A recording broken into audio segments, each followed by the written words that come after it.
Hello and welcome to the Property Management Show. I'm your host, Alex Osenenko. My day job is the CEO of 4.5, a marketing company that works exclusively with fee-based property management companies. I spent the last 7 years of my life helping property management companies become more successful by improving sales, marketing, and operational efficiency. On this show, we'll deconstruct success into its key components and invite subject matter experts to help you improve every facet of your business. Thank you for tuning in and enjoy the show.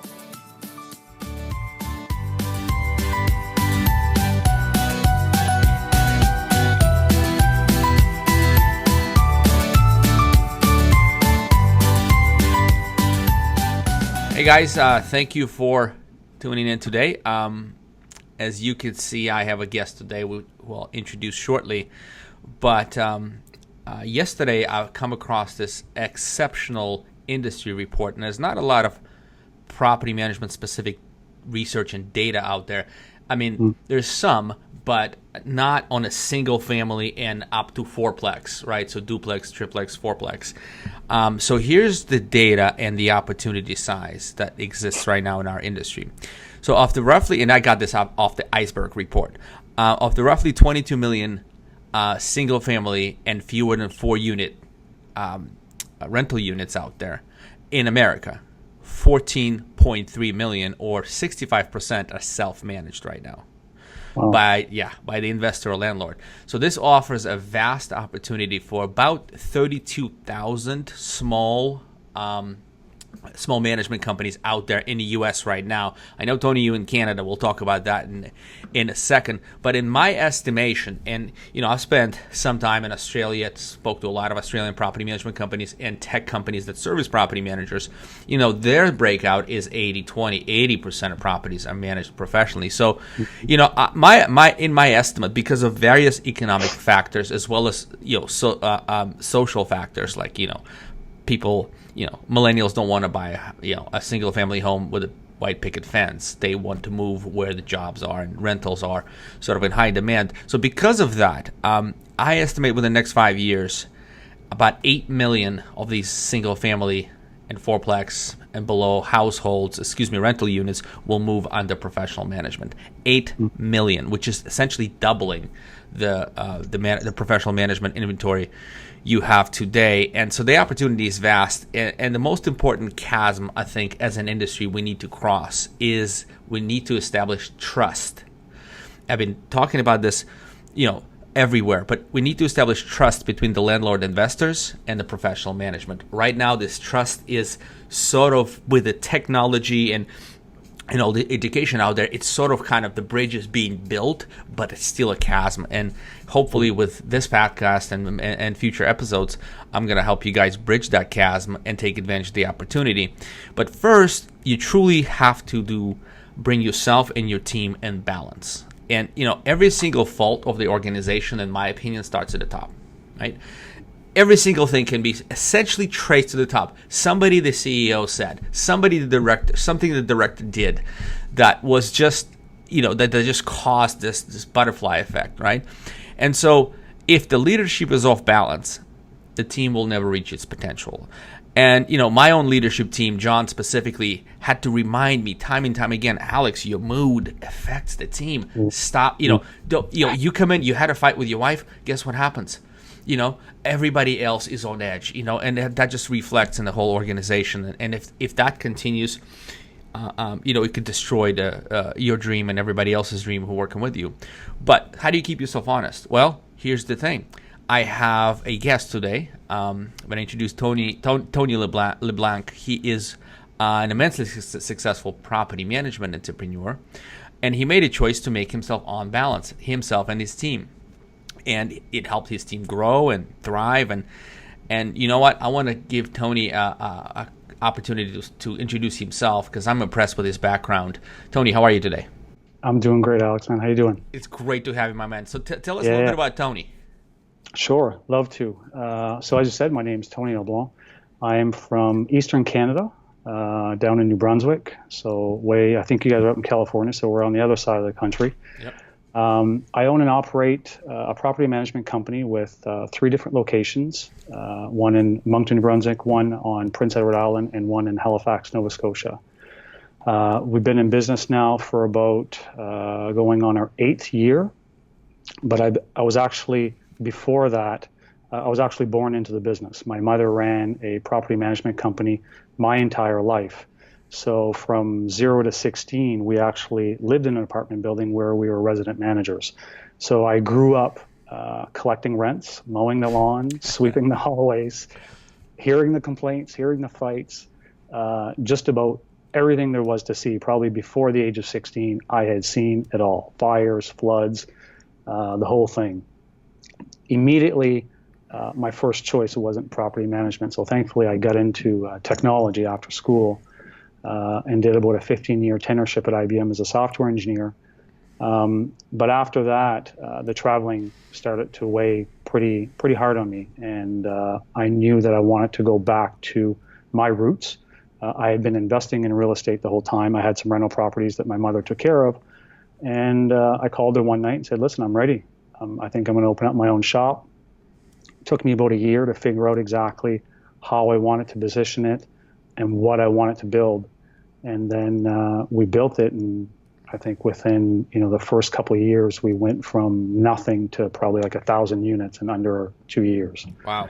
And it was just kind of uphill trend from there, and we haven't stopped. What do you think has caused this sort of a quick rise in properties and business for you? Coming out of nothing. I mean, starting with nothing or very little. Yep. For us, the fact that I live in a city where about 150,000 people, so pretty small place. Luckily, we had a lot of contacts. So I started the business by myself from my basement as I was working at IBM. When I was home, I got up to about 100 units on my own simply by calling a few realtor friends saying, "Listen, I'm starting this business. Do you know anybody that needs any help?" Literally within probably a month or two, I had 100 units. And then basically my next call was to my mother saying, "Help, this thing is growing way too fast." And then basically I hired and recruited my partner that's still with me today.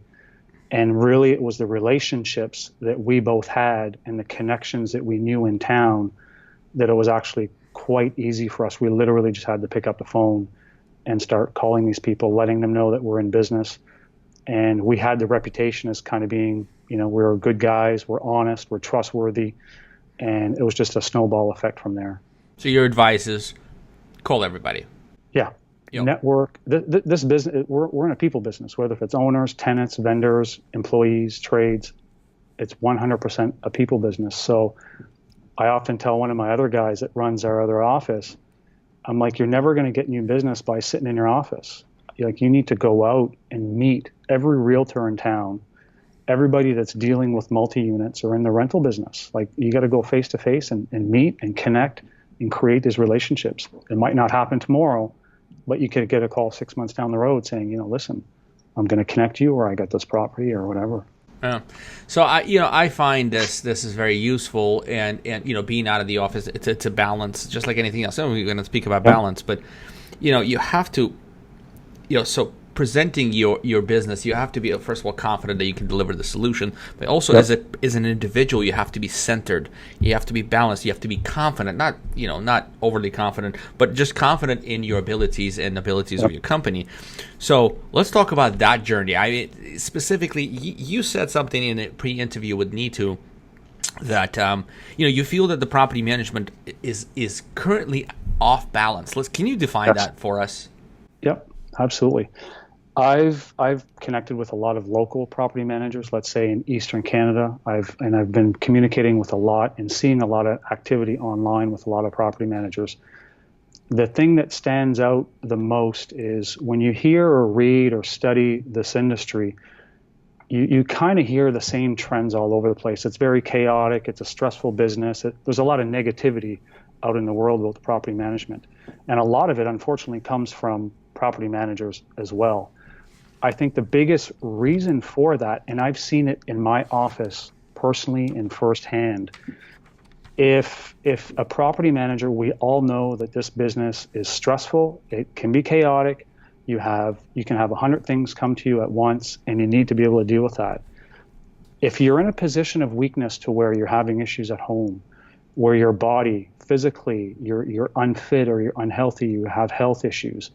For some people, if you're not spiritually connected or you're not, I'm not saying anything about religious, but if you don't have some greater, aspect or view on things, and if you're not clear about where your business is going or what you're doing or having some sort of sole purpose, it makes the day-to-day grind that much harder. That's what I was going to ask you. Sorry to interrupt. The purpose. Yeah. How does a purpose play into what you just mentioned? I think at the end of the day, for me to come in every day at work, I need to know where I'm going and where this all comes from. We had our yearly staff meeting with my staff the other day, and I showed to them basically my 2-year roadmap, because we had been growing so fast and a lot of them weren't quite sure what was going on or where we were going. And I explained to them my purpose and what this was all for.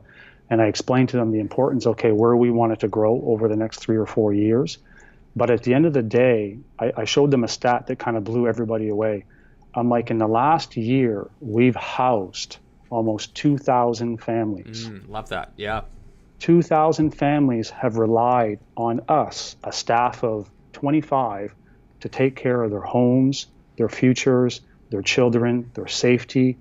Like, this is real. This is real life. We take for granted every day that we're just pushing paper, we're moving people in, we're answering calls. But we deal with one of the most precious things for people is their homes, right? So for me, the purpose is really to provide that exceptional experience for everybody that we come across. Whether if it's an owner, we're protecting their investments, and whether if it's a tenant, whether if it's a vendor, I want my vendors to think we are the best company to deal with. We pay on time, we don't give them hassles, and as well as my employees. Yeah, I'm with you. So you remind me a little bit in this mindset of Lisa Wise. I don't know if you've come across her. She's a property management company in Washington, D.C., and she... Yes. I listened to the podcast. Yeah. You're the man. Yeah. You're great. I appreciate that. Yeah. So she leads with empathy, right? That's sort of very, very interesting. And the purpose is, and I totally honestly, I'm very surprised that a lot of property management entrepreneurs I speak with who sort of like think of property management as necessary evil. Right? It's like tenants specifically. Horrible. Tenants is this pesky entity that needs just to be boxed in and collected rent from. And guys, you're listening right now. You know who you are. I mean, most of us are like this because it'll get to you. Like every day, he's like, oh, these people are so stupid. Well, in reality, probably 0.05% of people are stupid. Those are the ones you hear from, and they're not really stupid. Usually, it's just some significant, When you have, think about it. If your sister has cancer and you just found out, right? God forbid, and you have a problem with your toilet, that will just, empathy on the other end will help. But if there's no empathy on the other end, you can go off. And I'm not being stupid. I just had this life-changing event that, So with that, I'm 100% connected with that, with your purpose. Yeah, the whole tenant versus owner. We had a major. When I started the company, it was all about the owner, because I had to figure out, how are we going to make a difference with these owners? And that worked well with the first few, during the first few years, but we shifted last year with a focus more towards the tenant, because at the end of the day, our ability to get owners starts and stops with our abilities to attract good tenants. If I cannot keep a good tenant in any of my buildings because of the lack of service or whatever else I'm doing, I'm screwed. We will not be around long. And we're in a small city. The word will get around. And with Facebook, you do something that they don't like, within 5 minutes they're writing a Facebook post somewhere, and it's going all over the place. So for us, it starts and stops with them. I'm so with you on this one, and this is a part of that trust bridge that I talked about in the introduction, the chasm. And here's the thing. I'll be honest with you, man. I do not, as a sort of, I started this business. I couldn't afford my house. I rented it out. I had a professional property manager take care of it. And I was looking for rental. I had a big German Shepherd, best dog ever. And I was so sick and tired of being treated as a second-class citizen Yep. by these property management companies and some landlords as well. It's Yep. just dude, I have the money. I have the credit history. I'm a responsible person. Yeah, I have a couple kids and a big ass dog, but Mm-hmm. It is what it is. I cannot be treated as a second class citizen because of this. And the way to talk down to you, it's just, and that's Bay Area, man. That's supposed to be progressive. Yeah. Anyway, I want to say many bad words right now about my experience, trying to find out rental and to get my family housed and my dog housed. Yep. But it's good. It's good to have policies and systems in place, but it's also the empathy is, you can say no in different ways, and Yep. if you say no, recommend something. Don't just Yep. throw people out in the curb. Yep. At the end of the day, you got to be helpful, right? If something doesn't work, provide them with an out, or you make sure you leave the conversation on a positive point, because social media today has changed the game, in my opinion, for us. And if you live in a small community, just the word spreads fast. It just, whether if it's through other tenants or through other property managers, it just, negative attention will go around pretty quick. Yeah. So I worked for a company that serviced the same industry, and I worked for two companies. One company, everybody talked about how dumb this was, how clients don't understand anything, this and that. The second company I worked for, they're absolutely empathetic, and it was all about the client. Yeah, we had these calls where people asked questions that we thought were not very, insightful and stuff like that. But at the end of the day, the customer was loved, and the two organizations are in completely different spaces right now. One is an absolute winner. The other is, kind of there. But let's get into the specifics. So let's we both established. I think our audience understands too that empathy is good. But the question is, how do you start? So you run the shop day to day. You're not a bad guy. You don't have a bad team, but it's just sort of everybody. It's just the normal day to day. Where do you start, Tony? So my day starts pretty early. I'll kind of give you a picture of from, let's say, 5 a.m. to 10 a.m. And this will encompass the balance component of my personal life and how it bleeds into my office life. So I have a protocol, or you want to call a game, that I play every day. So I'm up at 5:30 every morning. The first thing that I do is I'll work out and I drink a green smoothie. So I make sure that I get my greens in me, I'm hydrated and I'm feeling good. I'll do about a 10-15 minute sweat, and then I go to the gym later on at night. Second thing that I do is, so that's attacking my body. The next thing that I want to do is I'm going to write a text of appreciation to my kids, or write them notes and put them in their lunch boxes, and I'll send a note of appreciation to my girlfriend, letting her know how much I love her and how much I honor and respect her. The third thing I'll do is I'll meditate for 20 minutes, and then I'll journal based on my meditation. Last thing I'll do is I'll study some material, usually property management related or sales and marketing, 5-10 minutes tops, and then I'll write out what were the lessons learned, and then we call it study and declare. I'll take the declare part, and usually I'll use social media. I'll use my PMology page or my Facebook page to say, listen, reading this, and this is kind of what I learned from it.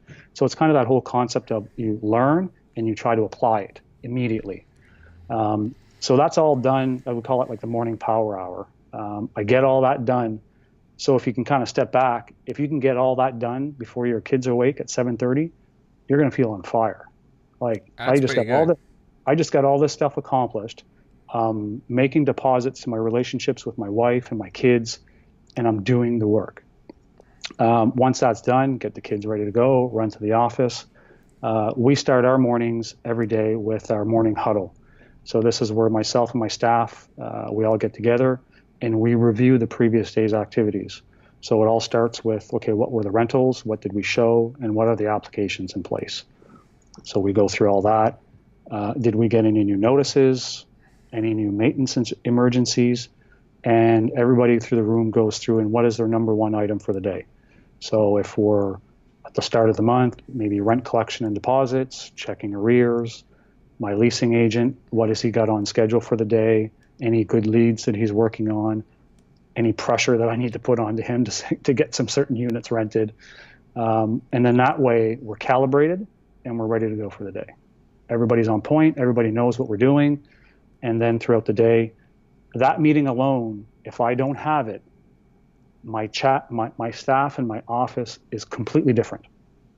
Like when I go on vacation, a lot of the time I'll call in and try to do the meetings depending on where I am.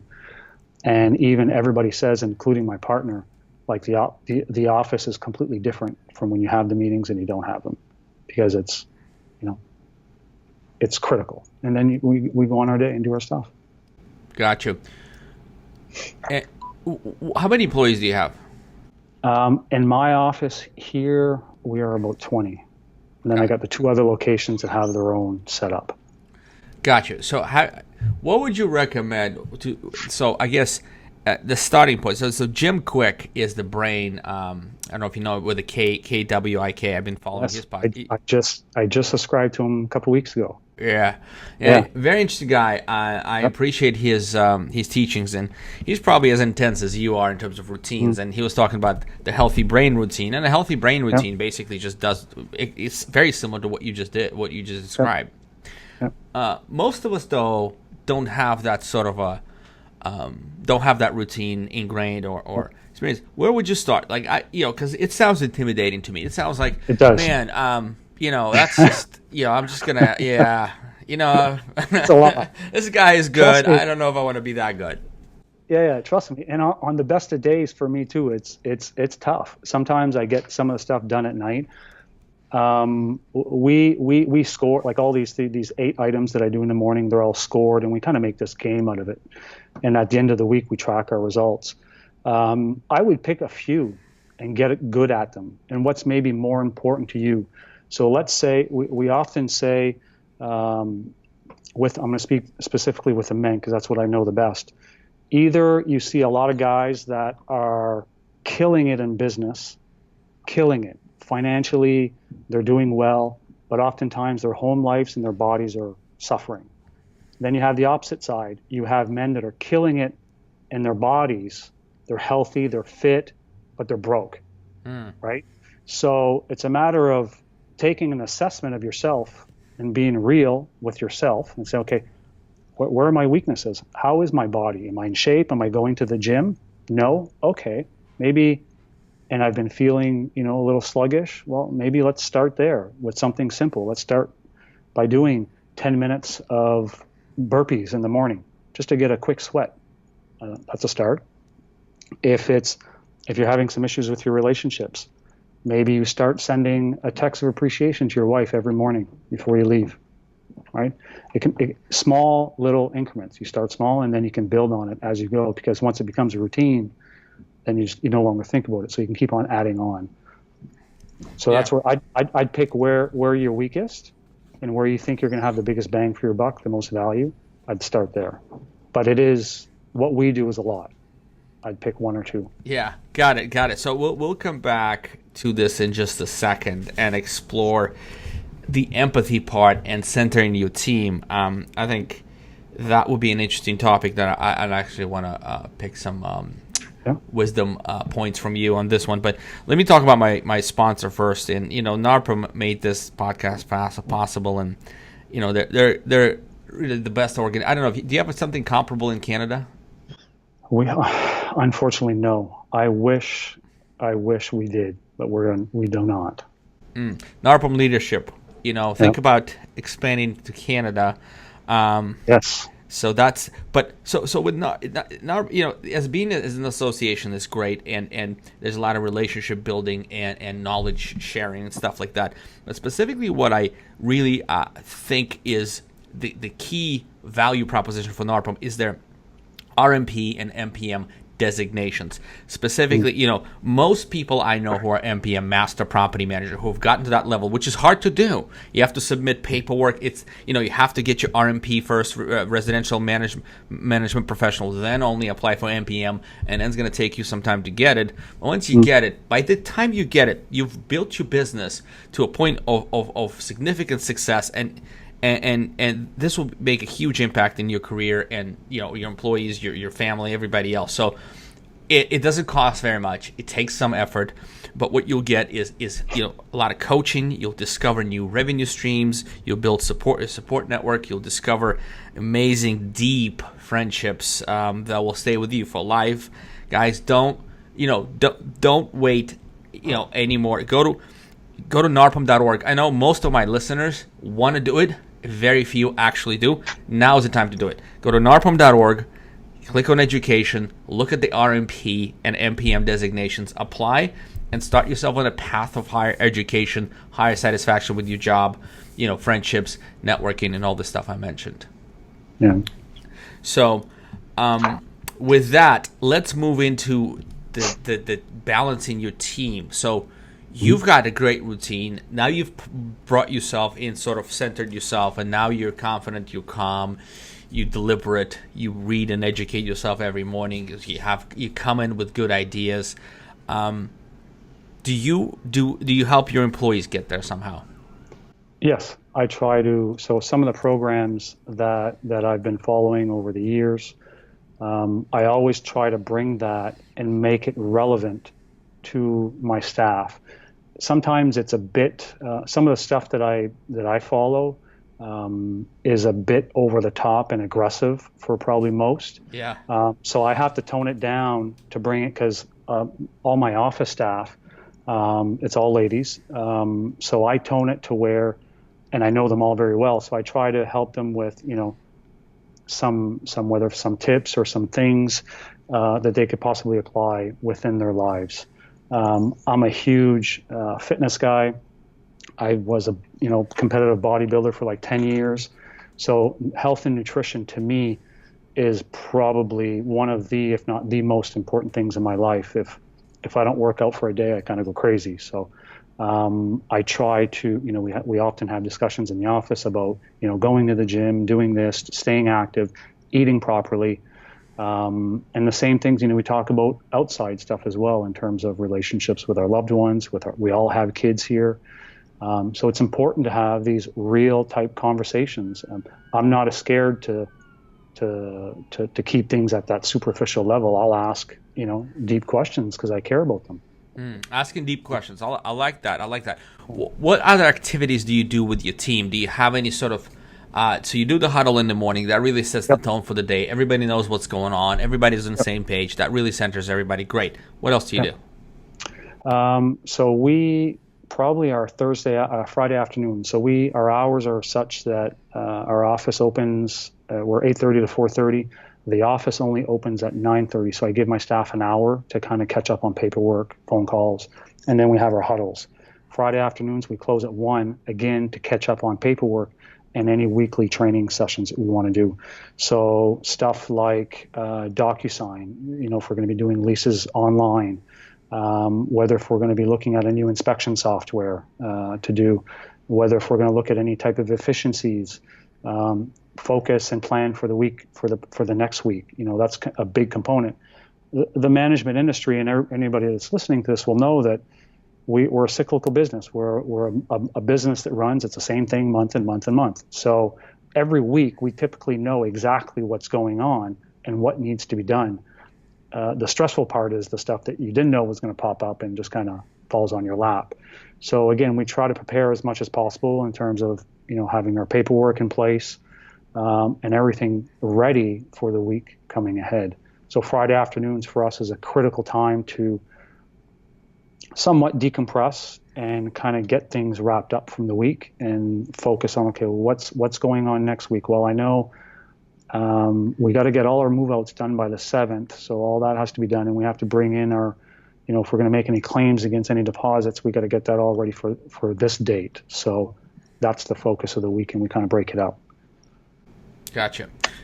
Do you talked a little bit about gamification? What is that? How does that translate into day-to-day stuff for you?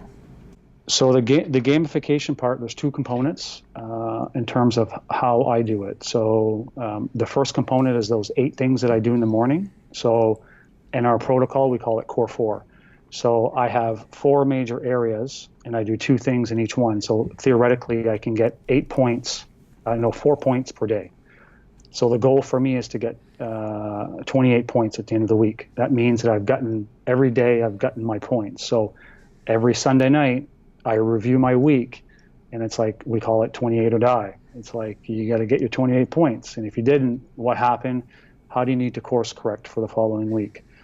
The other area that we do is what we call a key four. So this is strictly business. So every week, Sunday nights usually, or sometimes Monday mornings if I can't get it done on Sunday, I plan out the 4 major tasks that I need to accomplish that week in order to hit my 90-day target.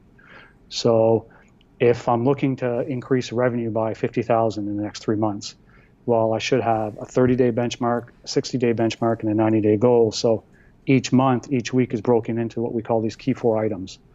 So that, again, is another game. At the end of the week, I need to hit my key 4. So I need to have those 4 items done. If I didn't, why? How do I course correct?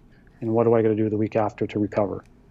And again, those are same tactics that we try to employ here at the office as well with the employees. These are all things that you can go very high level, but you can also keep it low level and somewhat keep it, fun and simple. And it keeps people accountable. It's pretty amazing, man. I think I trust you with my property. Yeah.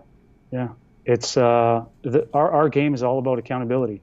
If I can't, there's so many little things that kind of move around in our office in a day, and I'm sure it's like that with every property manager out there.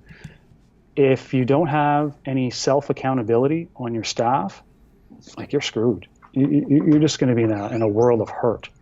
Yeah. And putting these little things in place that people can have their own accountability, and I don't have to babysit every task. I don't have time. So gamification and gamifying, and then you can take it a step further. You take this gamification and you tie that into compensation, right? Okay, if you're not hitting your core 4, your key 4, it's not going well, right? So interesting. Yeah. So how do you the latest conversations I've been having with a lot of friends, and we just came back from a mastermind in Puerto Vallarta. Nice. And yeah, it was really, really, really, really good. I mean, we learned a lot, and it was in depth. But the question that came out sideways. We talked about the financials, we talked about the marketing, we talked about the growth, and recruiting came up. Hey, it's hard to find good people, and I feel like okay, I don't have so we recruiting and team and culture is like at the forefront of my company. This is number 1, customer number 2, investor number 3. That's sort of my mental mindset.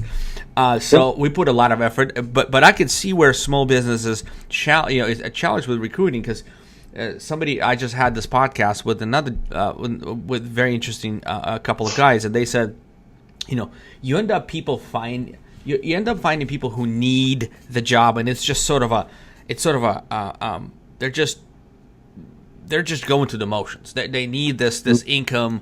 They're not really aspired to make this a career, become investors themselves, blah, blah. They just need this sort of a income, and, when they find something better, they move on to that better place. So how do you treat recruitment, Tony? What do you do?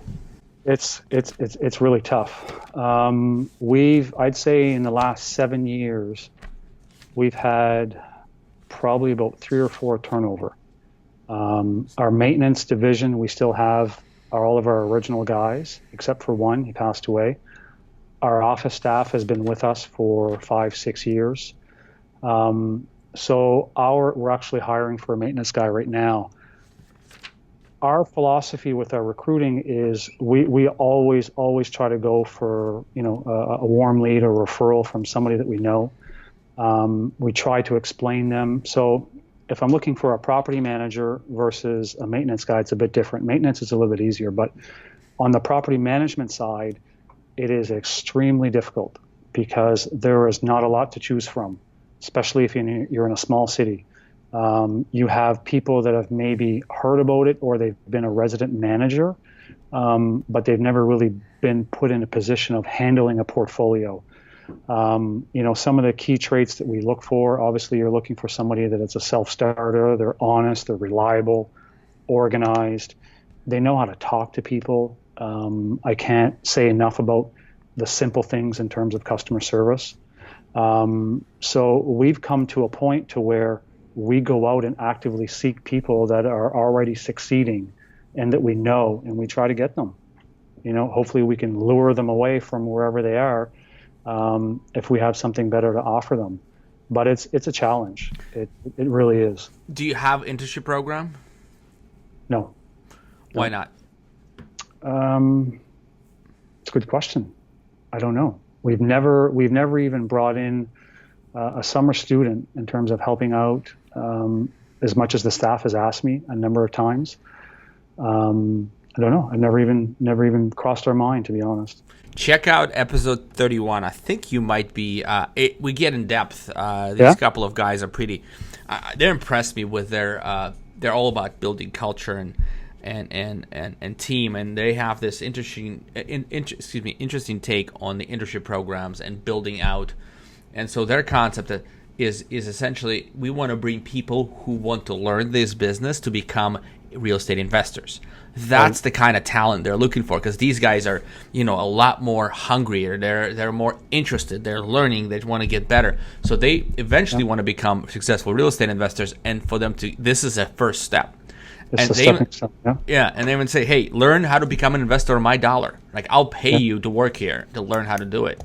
So that was an interesting concept. Great point. That's a great point. That's the one that was titled How to Recruit Like a Tech Company, right? Or something? Yes, sir. Yeah, exactly. Okay. All right. I didn't get that one yet. I will certainly listen to it. Yeah, we just published it yesterday. Obviously, we have a few of those episodes in the can. Let me, Tony, let me jump and talk about my second sponsor, which is going to be, this is the first time I'm going to introduce this sponsor, and this is not, well, it came out of the necessity. It came out of, so let me just get into this. In my opinion, no, not in my opinion. In reality, every small business underspends on marketing. Fact, and most want to grow, and most successful companies like I work with, they spend like 3%, 2 to 2.5%, 3%, 4%.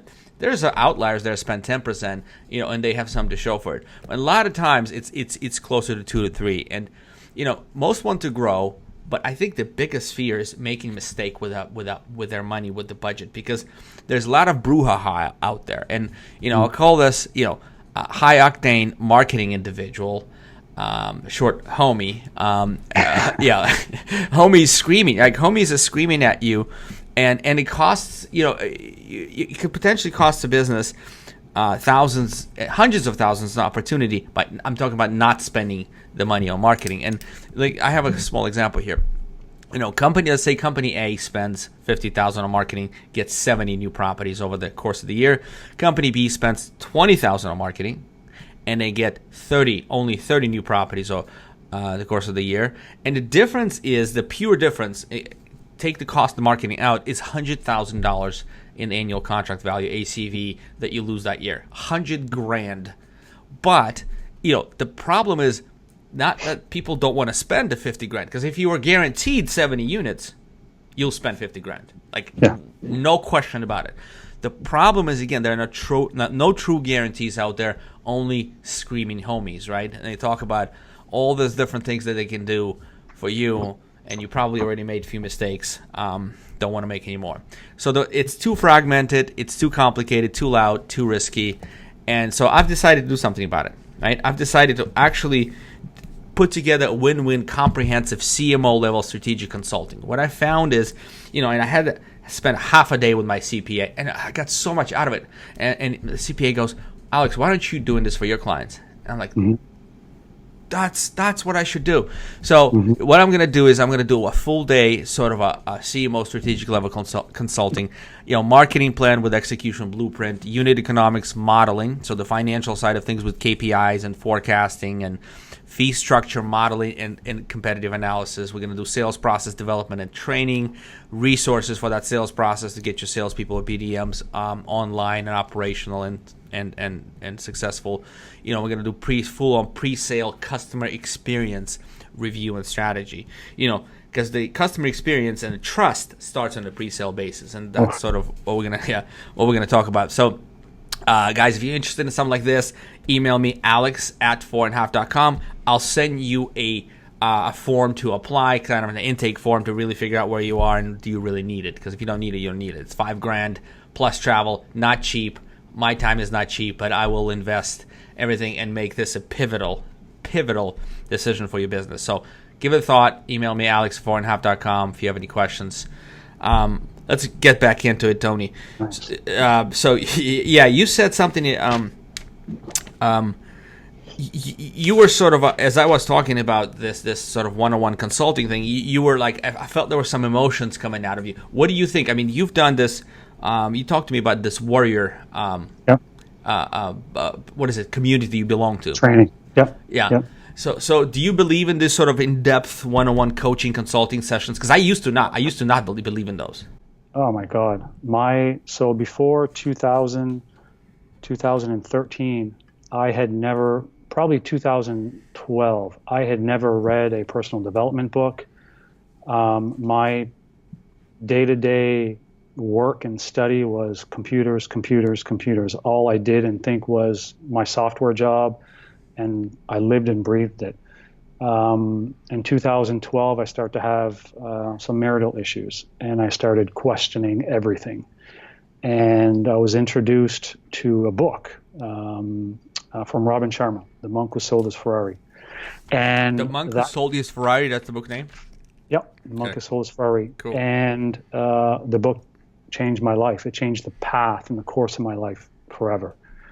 It was that impactful because it wasn't necessarily the content of the book.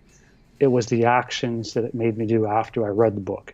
I started reading that, and then I just got kind of into the whole personal development world, and found a Warrior, which is a program that I'm still part of today after almost 4 years. And my life has gone from how Tony used to be 4 or 5 years ago to the new Tony. And I plan there to be a different version of Tony next year.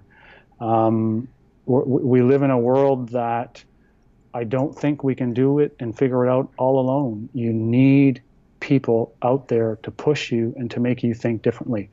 I thought the same way, and I had the same stories in my mind for years, until I finally had somebody to sit in front of me and to challenge me, and to open me up, and to think differently, to push. And I think for most people out there, even professional athletes or whatever the case may be, you need somebody out there. You need a coach. You need somebody to kind of push you through these things. I went from a business that I remember when I first went into Warrior, we had our first location here in Moncton. We were doing well. We probably had about 700 or 800 units at the time. And Garrett, he challenged me. Garrett is the founder of Warrior, right? Okay. Yeah, Garrett is the founder of the Warrior and still runs it today. One of my physical challenges was to run half a marathon. He looked at me and laughed at me. He says, "No, you're going to run a full marathon." 8 weeks later, I ran a full marathon. And the business challenge was like, he goes, "Why are you wasting your time just building your business in Moncton, in the one city? Why don't you run it? Why don't you take over the country?" And I'm like, shit. That sounds cool. I never thought of that. Yeah, why not, right? Yeah. And then ever since he told me that, I've opened up a new location in a different province for the last 3 years. That wasn't even in my mind. I just wanted a nice, cool business here in Moncton, make some good money, impact some people, and live my life. I'm on a whole new trajectory now, completely different. So for me, it was all about, I'm an only child, so being part of a culture and an environment of men, this is a kind of a men's only thing, that go through similar issues. I'm a single father. I have 2 kids, went through a separation. So we're all guys that go through these similar pains. So it's people that I can connect with and that I can share stories and not be afraid to kind of talk about that type of stuff.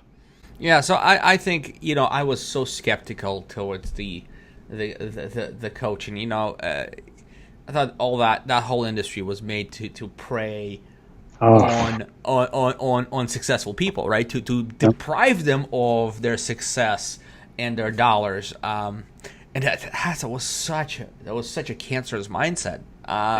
That was not good. And so, Jason Goldberg is my coach, and he's sort of disillusioned me. He's awesome. Just cut me off of that dumb. And then since, and I've grown significantly since. And even before Jason, I had, my coach was the podcast. Right? I Andrew Warner, Jim Quick he was a guest in many podcasts. He just started his, but I'll listen to his stuff. I really like. I know you might like this actually. So I listened to Jordan Harbinger and his The Art of Charm. You got to check that out. I heard of him and the other guy, Jason, from your podcast. I listened to them both. Yeah, Jason Goldberg. Yeah. So these guys. There's plenty of others. There's just tons of others, but there's probably another 4 or 5 I subscribe to. And so this was my guiding light, right? I the information I get out of the podcast is just what got me moving and thinking about things. And so you have your morning routine. I have my sort of audio routine. So when I at home, while investing in the family, while washing dishes, so every day I clean up and so the family eats, and my wife Marina takes the kids upstairs to sleep. I clean up. So my job is to. That's my job too. Yeah. Okay. Yeah. Right on. So this is when I invest in family by actually doing work, right? By doing the woman's work. Right, so to speak, right? But I'm sharing, right? We're sharing. So I don't do laundry, but I do cleanups. I do cooking and cleanup after the cooking. So, and when I do that, I listen to these podcasts. But the next step, when I've taken the next step and actually hired, and brought somebody in for our whole leadership team here and myself, the impact is just it's just inspiring. So anyway, I'm going to continue to do that, and I recommend all of our listeners to do it. We're out of time. Any few other words of wisdom? Have you saved any sort of advice to close? I think as property managers, we all need to do ourselves a favor and to give ourselves a break and give ourselves permission to live a great, balanced life. I think that we are in one of the best industries there is out there. I know sometimes it can look and feel the opposite, but I truly feel that we are part of one of the best industries out there, and probably one of the best kept secrets as far as I'm concerned. For sure. There's not a lot of stuff out there on property management. We are still way under the radar. This is a time for us to really step back and take a look at ourselves, and we're professionals. What we do matters. It's like the real estate agents, they get all the glory and often a lot more of the money, and they do 1/100th of the work that we do. We know that.